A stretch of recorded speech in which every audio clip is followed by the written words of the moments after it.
Istirahat di tempat.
Tapi alangkah sayangnya pada saat Prof Mahfud itu di dalam kekuasaan itu tidak teriak seperti hari ini yang harapan kita semua.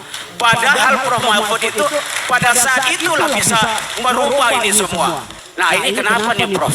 Saya yakin Prof Mahfud adalah orang idealisme Madura, sama kayak saya orang Padang Prof, itu idealisme.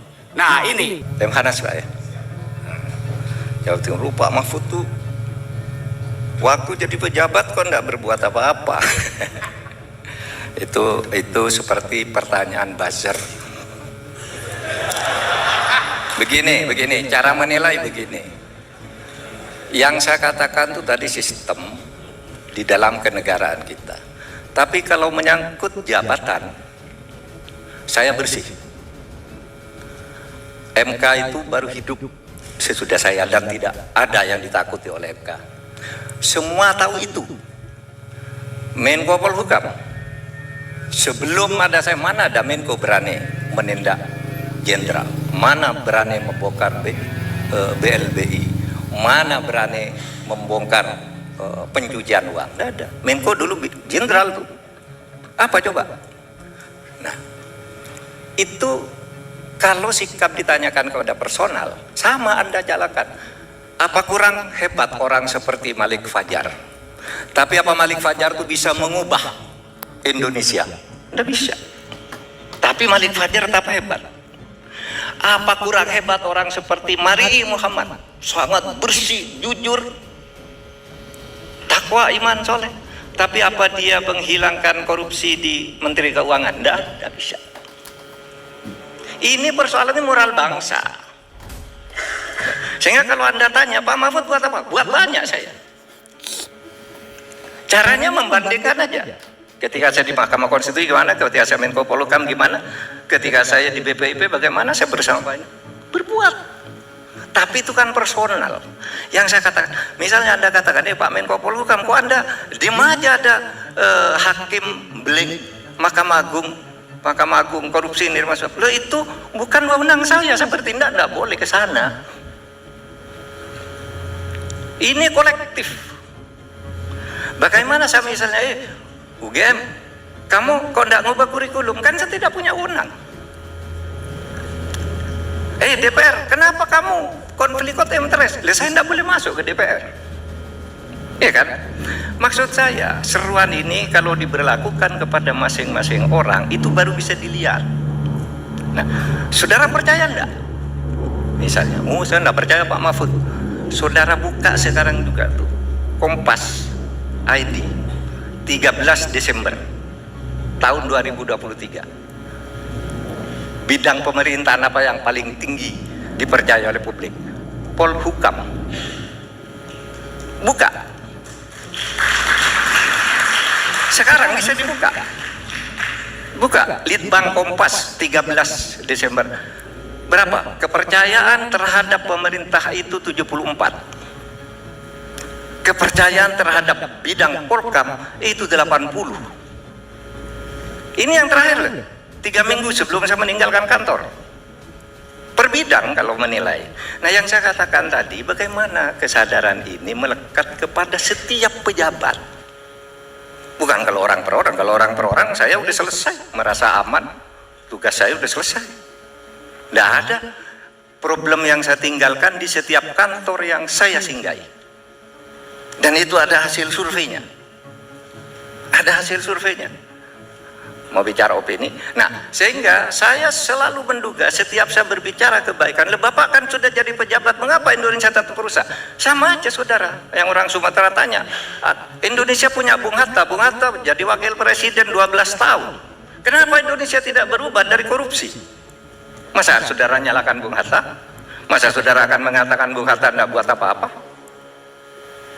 Bukan begitu cara menilai. Ada penilaian yang sifatnya global, itu menangkut ide-ide dan nilai-nilai. Lalu kalau pejabat itu perilaku dalam jabatannya, seberapa efektif dia bekerja.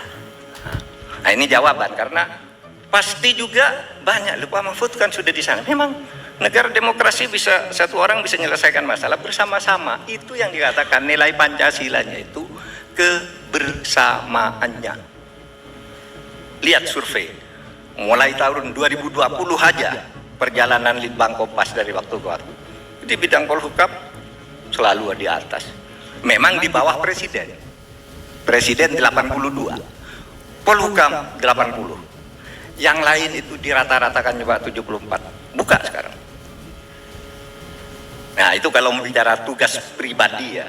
Tapi saya tidak bicara tugas pribadi nih, sehingga saya akan tetap berteriak seperti tadi, karena ini menyangkut kita, bukan menyangkut soal Mahfud semata, bukan seorang rektor, bukan seorang menteri, tapi keseluruhan. Nilai itu merembes, itulah yang ditanamkan oleh para pendiri negara kita. Nah, sedikit ya tadi perlu teladan, Mbak Desmenta udah saya jelaskan. Bisa diperbaiki gini loh, Mbak Desmenta. Saya baru 2 hari ini mencatat 2 komentar yang sangat merisaukan saya. Pak Rias Rashid itu mantan Menteri Otonomi Daerah dan Menpan RB. Dia bilangnya gini, dalam 10 tahun terakhir ini semuanya sudah rusak dari apa yang kita perjuangkan di era reformasi. Saya tidak tahu lagi bagaimana cara memperbaiki keadaan ini yang sudah moral dan etika sudah rusak seperti ini, demokrasi sudah rusak, hukum sudah dijual belikan. Itu Rias Rashid.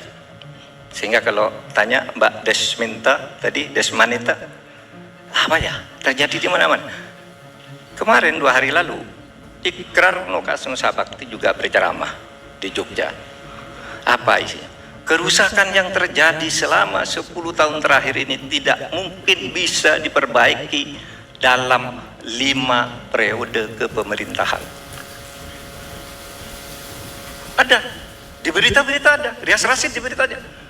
Saudara, memang udah parah ini. Oleh sebab itu mari kita sadari bersama, bukan dendam kepada seseorang, tapi ini cintai negara ini dengan sepenuh hati, karena kita cinta kepada negara ini. Saya, keluarga saya cinta kepada negara, keluarga Pak Sukiti, Pak, bisa jadi profesor, bisa anaknya sekolah di Amerika, dia sekolah di Amerika. Karena apa? Karena Indonesia ini kaya raya. Indonesia ini kalau merdeka orangnya sudah maju. Oleh sebab itu jangan dikorupsi. Korupsi itu melanggar hak rakyat seluruhnya. Moral, akhlak itu harus diperbaiki semuanya. Bukan saya, kalau saya udah selesai. Jangan Anda tanya saya, Bapak sholat. Misalnya ya, bayar zakat, ngembalikan gratifikasi, kembalikan. Paling rajin nih ngembalikan gratifikasi. Tanya ke KPK, siapa pejabat yang paling rajin ngembalikan gratifikasi? Karena ada catatannya di sana. Tapi saya bicara sistem loh, bukan bicara soal saya tidak bisa memperbaiki pengadilan. Gimana saya bisa memperbaiki pengadilan? Saya bukan ketua Mahkamah Agung. Gimana saya bisa memperbaiki DPR? Saya bukan ketua DPR, bukan ketua partai. Ini kesalahan ini terpencar kemana-mana. Tapi bagaimanapun kita juga tetap ikut salah, ya. Bukan sempurna. Saya hanya ingin membuat counter balik yang seimbang. Kalau sebelum tanggal 20 Agustus ada kekhawatiran bisa crash. Waktu itu saya memang agak emosional. Kenapa kok negara dibiarkan begini? Ini sudah konstitusi loh.